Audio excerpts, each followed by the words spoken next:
जिंदगी कभी कभी हवा में उड़ती पतंग की समान लगती हैं और कभी कभी तो कढ़ाई से निकलकर चूल्हे में गिरने के समान होती हैं। जब सब कुछ अच्छा चलता है, ठीक चलता है, हमारी जीवन उड़ती पतंग की समान होती हैं। और जब संकट और मुसीबतें बढ़ जाती हैं, मानो इस प्रकार से लगता है हम चूल्हे पर रखे हुए कढ़ाई के समान हैं, जिसमें हमारी जीवन को जिंदगी की हालात तल रही हैं। अगर कभी उनमें से बचने की कोशिश किया है, किसी की मदद से बाहर निकल भी पाए हैं, लेकिन अचानक से दुर्घटनाग्रस्त या फिर उसके विपरीत में जाते हुए हम नीचे गिर जाते हैं, तो हमारा जीवन इस प्रकार से लगता है कढ़ाई से निकलकर सीधे चूल्हे में गिर पड़े हैं। मिस्र देश में इस्राएलियों के जीवन को हमने इसी प्रकार से देखा है, जिस प्रकार से उनकी जीवन बड़ी परिश्रम से, कठिनाई से होकर जा रही थी। और उस समय मूसा और हारून को परमेश्वर ने उनकी छुटकारा के लिए अगुवंकुर में भेजा था। इनकी बातें सुनने के बाद, इनको विश्वास करने के बाद जब मूसा और हारून फिरौन के सामने खड़े हो जाते हैं, फिरौन अपने मन को न बदलते हुए वरन उसके विपरीत जाकर अपने मन की कठिनाई के साथ में, कठोरता के साथ में उनके साथ जो व्यवहार किया गया था, बर्ताव किया गया था, बहुत ही दर्दनाक था, बहुत ही घातक था। और इस्राएल लोग सच में इस प्रकार से सोचने लगे हैं, हमारी जीवन कढ़ाई से उतरकर अब चूल्हे में पड़ चुकी हैं। और इसी कारण से इस्राएल के पुरनियों ने मूसा और हारून से कहा है, यहोवा परमेश्वर निश्चित तुम्हारी न्याय करेगा। मानो ये शब्द बदुआ के समान है, जो अपने दर्द से, अपनी पीड़ा से, अपनी वेदना से निकलती हैं और जिससे कहता है कि परमेश्वर तेरा न्याय करेगा। इसका मतलब है कि हमारे साथ में जो तुमने किया है उसका बदला परमेश्वर तुमसे लेगा। हमारे वचन को आगे बढ़ाते हैं, किस प्रकार से परमेश्वर इनकी जीवन को चूल्हे से बाहर निकालते हैं, कढ़ाई से बाहर निकालते हैं, किस प्रकार से कठिनाई से परमेश्वर इनकी मदद के लिए कैसे उपायों को करते हैं। मिस्र की गुलामी में पड़े हुए इस्राएलियों को हम जब देखते हैं, उनके छुटकारे के लिए परमेश्वर ने किस प्रकार के प्रावधान और प्रबंधन किए हैं और इनकी यात्रा अंत तक कैसे चलती हैं। एक एक चरण में, एक एक दशा में हम चलते समय परमेश्वर के इन लेखों को, परमेश्वर के शब्दों को गौर करते हुए, प्रार्थना पूर्वक उनके सानिध्य में परमेश्वर जिस प्रकार से उनके संग होकर उनसे बातें किए हैं, उनके साथ कार्यों को किए हैं, उसी प्रकार से परमेश्वर हमारे भी संग होकर हमसे बातें करने के लिए, हमारे साथ कार्यों को करने के लिए अपने जीवन को उनके हाथों में समर्पण करते हैं। महिमा में परमेश्वर, आशीषमान परमेश्वर, अद्भुत करता परमेश्वर, जीवनदाता परमेश्वर, प्रेमी, करुणामय और दयालु परमेश्वर इसी समय हम सबको छूने के लिए, अपनी सामर्थ से भरने के लिए, अपनी शक्ति से, अगुवाई से भरने के लिए, पवित्र आत्मा का अभिषेक से हम सबको भरते आगे बढ़ाने के लिए आए मिलकर दुआ करते हैं। हर मुसीबत में साथ देने वाला, हर विपत्ति में साथ देने वाला, हर संकट में भी एक मार्ग को निकालते हुए, हर एक उलझन में एक परिष्कार को निकालते हुए, किसी न किसी रूप से अपने भक्तों के विषय में आपकी जो चिंता है, योजनाएं हैं, उन सबों को उनके पास लेकर आते हुए सफल करते हैं और उनके जीवन से परमेश्वर अपनी महिमा को प्राप्त करते हैं। आभार प्रकट करते हैं, धन्यवाद प्रकट करते हैं, स्तुति प्रशंसा महिमा आपको करते हैं कि परमेश्वर आप हमारे करीब रहते हैं, हमारे संग ही रहते हैं और हमारे लिए जो कुछ भी है उन सबों को प्रभु स्वर्ग से हम तक पहुँचाते हैं। इसलिए परमेश्वर फिर से एक बार आपकी स्तुति करते हैं, महिमा करते हैं, प्रशंसा गौरव करते हैं। प्रभु जी, हमारे आगे के समय, वर्तमान की जीवन और भविष्य सभी को आपकी दृष्टि में लेकर आते हैं। हर एक व्यक्ति को परमेश्वर अपनी तंदुरुस्ती से, अपनी सामर्थ से आप चलाएंगे। प्रभु जी, यदि कोई कमजोर है, बीमार है, किसी कारण से प्रभु जी परेशान और पीड़ित है, उनकी छुटकारा के लिए, उनकी चंगाई के लिए प्रार्थना करते हैं। परमेश्वर इसी समय उनको छूने के लिए, उन्हें प्रभु जी पूरी तरह से तंदुरुस्ती से भरने के लिए, आपकी स्वर्गीय बरकतें प्रभु तक पहुंचाने के लिए, आशीषमान हाथ प्रभु जी उनके ऊपर रखने के लिए दुआ करते हैं। वचन के अध्ययन के लिए हमारे ध्यान को आगे बढ़ाते हैं। हमारे संग रहिए, हमसे बातें कीजिए। महिमा, गौरव, सम्मान परमेश्वर आप प्राप्त करें। हमारी पुकारों को सुनकर हमें दिए उत्तरों के लिए धन्यवाद करते हुए हमारे उद्धारकर्ता प्रभु यीशु मसीह के नाम से इस प्रार्थना को मांगते हैं। सुन और कबूल कर पिता। आमेन, आमेन, आमेन। आध्यात्मिक जीवन की दैनिक खुराक सुन रहे हमारे सारे प्रिय श्रोताओं को, परमेश्वर के प्रिय भक्तगणों को प्रभु यीशु मसीह के नाम में प्यार भरा जय मसीह की सुप्रभातम और सुबोधन कहते हुए हम सबका मनपसंद ध्यान केंद्र आध्यात्मिक जीवन के दैनिक खुराक में और इस नए दिन में आप सबका स्वागत करते हैं। आइए प्रार्थना पूर्वक हमारे ध्यान को आगे बढ़ाते हैं। पवित्र शास्त्र से हमारे अध्ययन की भाग को हम आगे बढ़ाते हैं। हमारे अध्ययन निर्गमन की किताब उसके 7वें अध्याय में चल रही है। आइए पहला वचन से पढ़ते हुए हमारे ध्यान को आगे बढ़ाएंगे। तब यहोवा ने मूसा से कहा, सुन, मैं तुझे फिरौन के लिए परमेश्वर से ठहराता हूँ और तेरा भाई हारून तेरा नबी ठहरेगा। जो जो आज्ञा मैं तुझे दूं वही तू कहना। और हारून उसे फिरौन से कहेगा, जिससे वो इस्राएलियों को अपने देश से निकल जाने दे, और मैं फिरौन के मन को कठोर कर दूंगा और अपने चिन्ह और चमत्कार मैं उस देश में बहुत से दिखाऊंगा। तो भी फिरौन तुम्हारी ना सुनेगा और मैं मिस्र देश पर अपना हाथ बढ़ाकर मिस्रियों को भारी दंड देकर अपनी सेना अर्थात अपनी इस्राएली प्रजा को मिस्र देश से निकाल लाऊंगा।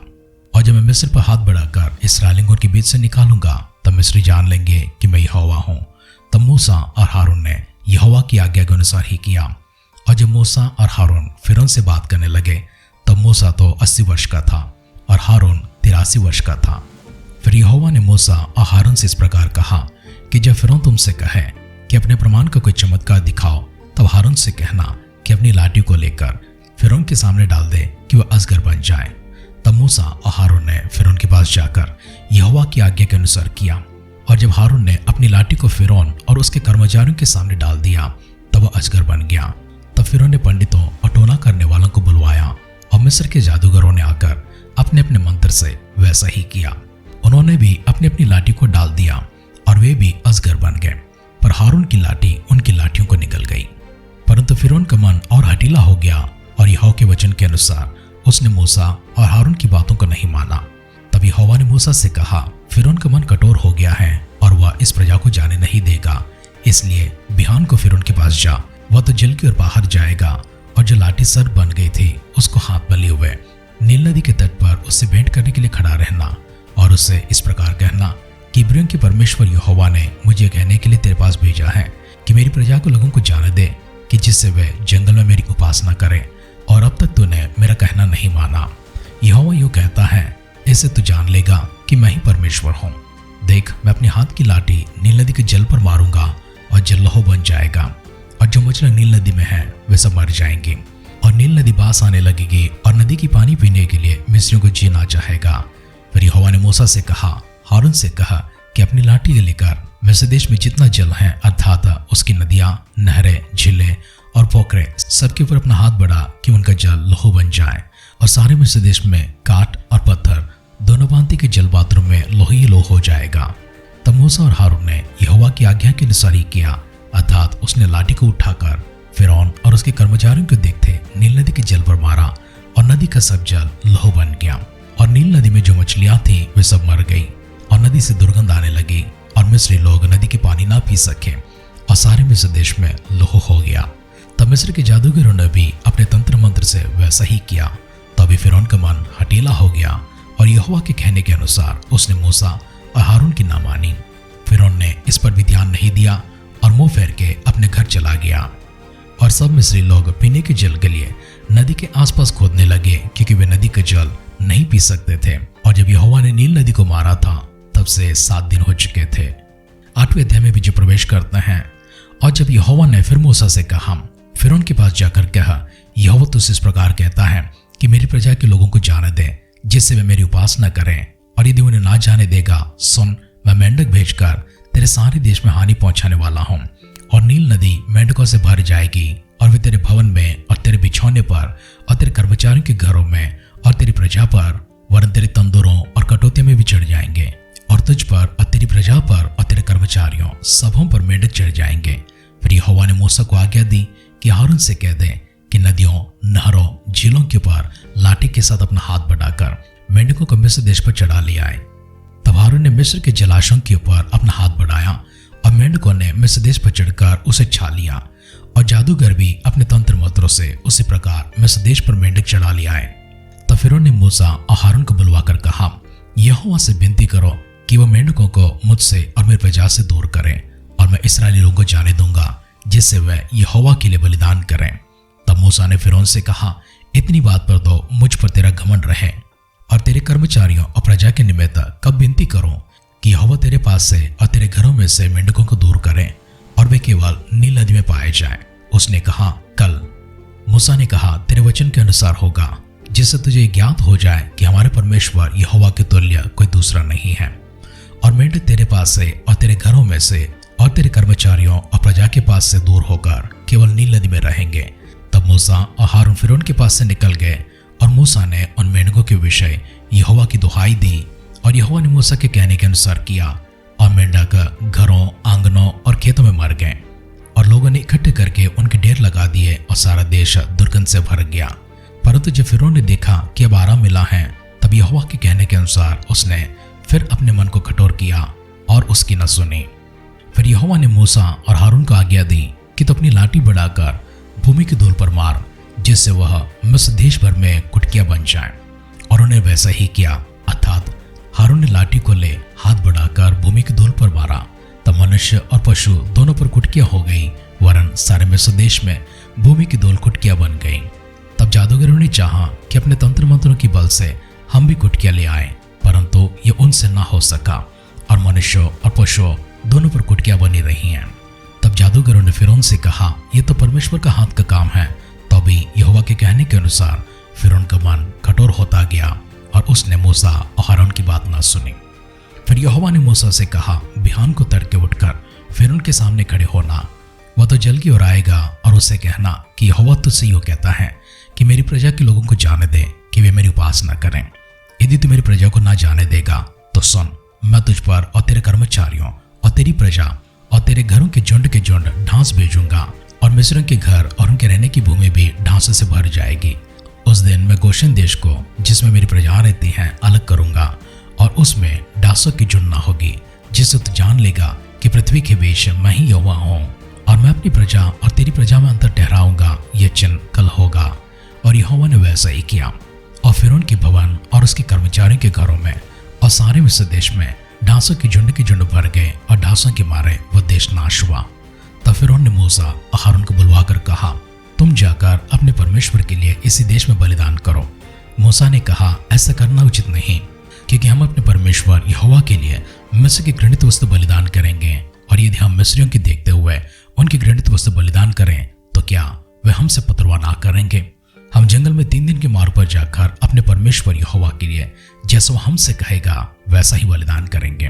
फिरौन ने कहा, मैं तुमको जंगल में जाने दूंगा कि तुम अपने परमेश्वर यहोवा के लिए जंगल में बलिदान करो, केवल बहुत दूर ना जाना और मेरे लिए विनती करो। तब मूसा ने कहा, सुन, तेरे पास से बाहर जाकर यहोवा से विनती करूंगा कि ढांसों की झुंड तेरे और तेरे कर्मचारियों और तेरे प्रजा के पास से कल ही दूर हो। पर फिरौन आगे को कपट करके हमें यहोवा के लिए बलिदान करने को जाने देने के लिए ना ही ना करे। सो मूसा ने फिरौन के पास से बाहर जाकर यहोवा से विनती की और यहोवा ने मूसा के कहे के अनुसार ढांसों की झुंडों को फिरौन और उसके कर्मचारियों और उसकी प्रजा से दूर किया, यहाँ तक कि एक भी ना रहा। तब फिरौन ने इस बार भी अपना मन को सुन्न किया और उन लोगों को जाने ना दिया। अब तक की कहानी को हमने इस प्रकार से देखा है। हारून और मूसा जाकर फिरौन के सामने खड़े हो जाते हैं, फिरौन को मनाने की कोशिश करते हैं। परमेश्वर की इच्छा में, परमेश्वर के उद्देश्य में फिरौन को किसी प्रकार की हानि ना पहुंचना था। अगर फिरौन अपने मन को कठिन करता है, कठोर करता है और परमेश्वर की प्रजा को अगर जाने नहीं देगा तो ही परमेश्वर अपनी सामर्थ को दिखाने के लिए, अपनी शक्ति को दिखाने के लिए और उनके ऊपर विपत्तियों को लाने के लिए कहा था।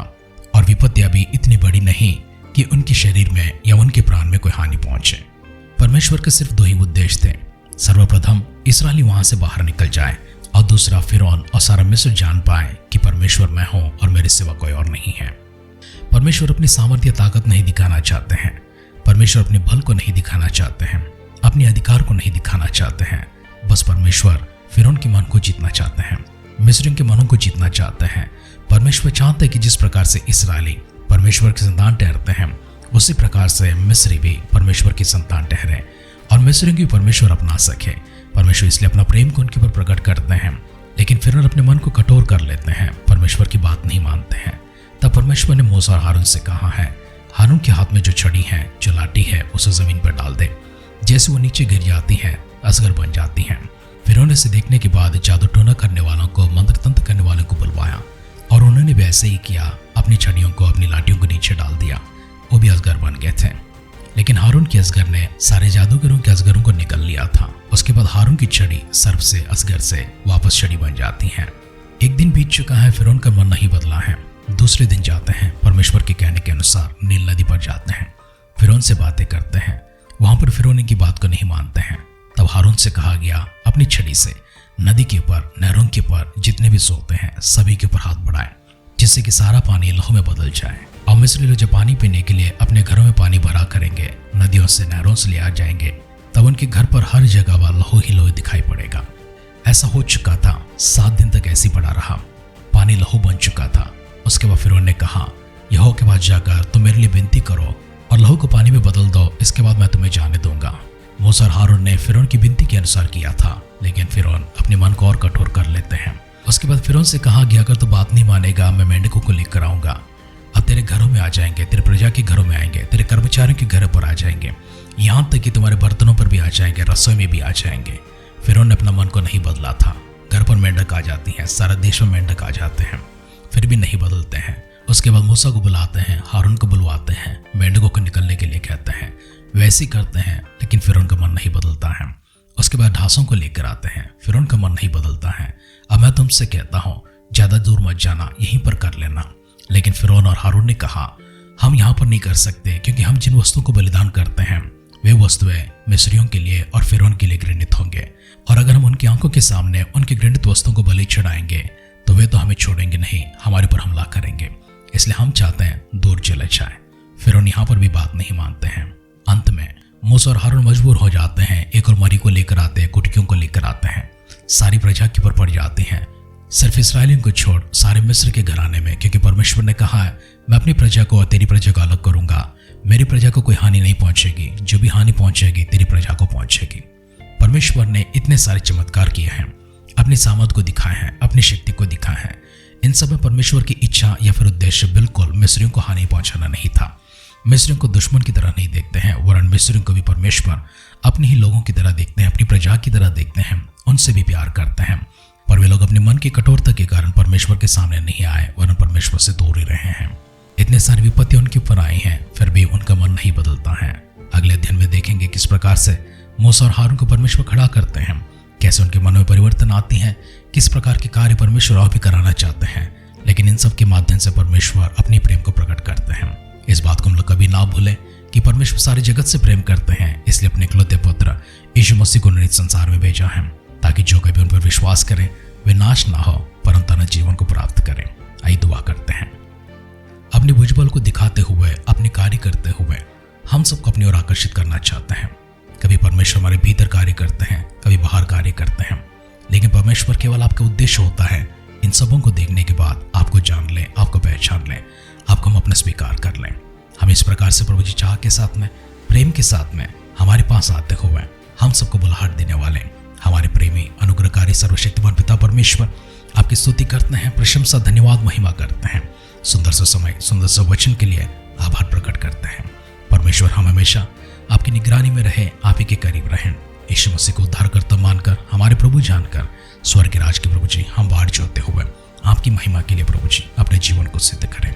हमारे जीवन में परमेश्वर जो भी जरूरत है उन सबों को आप हम तक पहुंचाने इसके लिए धन्यवाद करते हैं, सहायता करने धन्यवाद करते हैं, भलाई के साथ भरे धन्यवाद करते हैं, हर एक वरदान के साथ हमें तृप्त कर रहे हैं, शुक्र अदा करते हैं। आगे के समय भविष्य प्रभु जी आपकी दृष्टि में लेकर आते हैं, हमारे साथ दीजिए, हमसे बातें कीजिए, आपकी महिमा के लिए खड़ा कीजिए। हमारे उद्धारकर्ता प्रभु यीशु मसीह के नाम से हमारी इस दुआ को मांगते हैं, सुनर कबूल कर पिता, आमेन, आमेन, आमेन।